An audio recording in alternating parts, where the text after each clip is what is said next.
हाँ, मेरा छोटा भाई भी बॉस बोलता है। You like it? I love it.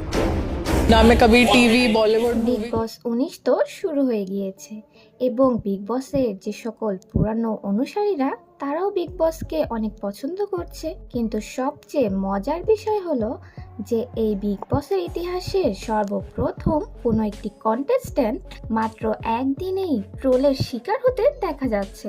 সেই কন্টেস্ট্যান্টের নাম হলো তানিয়া মিত্তল। অনেকেই হয়তো জানতে চাচ্ছেন যে তানিয়া মিত্তল আবার কি। তানিয়া মিত্তল গোয়ালিয়রের একজন ইন্ডাস্ট্রিয়ালিস্ট, অর্থাৎ যেটা সে দাবি করে। তবে তথ্য মতে তার একটি গিফট শপের কোম্পানি রয়েছে এবং সে বডিগার্ড ছাড়া কোথাও বের হয় না।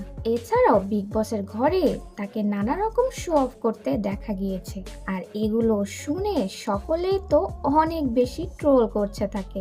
এমনকি একটি পয়েন্টে গিয়ে তাকে এটা বলতেও শোনা গিয়েছে যে সে নাকি শাড়ি পরতে কমফোর্টেবল ফিল করে না সকলের সামনে, তাকে নাকি বাথরুমে গিয়ে শাড়ি পরতে হয়। কিন্তু আমরা তার পুরনো ভিডিও লক্ষ্য করলে দেখতে পাবো যে সে সকলের সামনে অনেক খোলামেলা ভাবেই শাড়ি পরিবর্তন করে। তো আপনাদের কি মতামত তানিয়া মিত্তলকে নিয়ে? সে কি আসলে সত্যি বলছে নাকি সবকিছু হাওয়ায় কথা বলছে?